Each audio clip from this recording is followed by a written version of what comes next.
mounting this new rear seal bumper onto our Polaris Ranger XP1000. Let's get to work. I'm going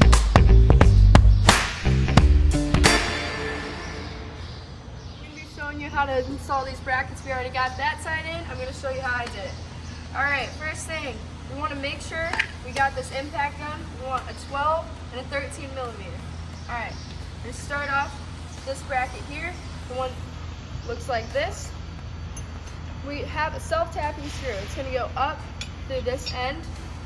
We also got the stud plate here. We want to make sure that we put this on with the bracket before we put our self-tapping screw in.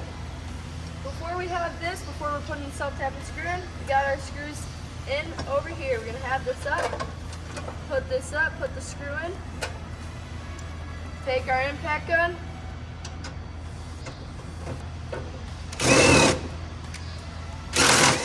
push her up.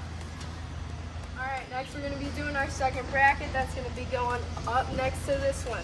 Alright, first of all, we're going to start by saying this stud bracket, you're going to want to make sure you put that over this bracket before we put this tapping screw in.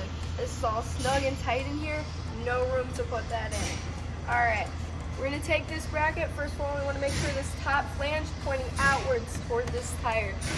We're going to put these, line them up with these two screws here.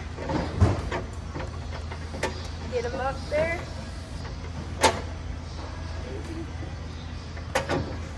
Alright, next we're going to take this 8 millimeter, put it through, get it through here, screw that in, then we're also going to take the two screws, screw this up in, it'll be snug and tight.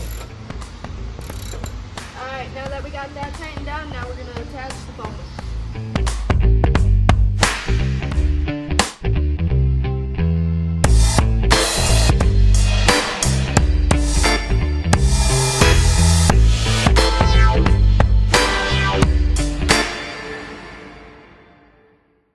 Even with the bumper on, we can still open up the bed.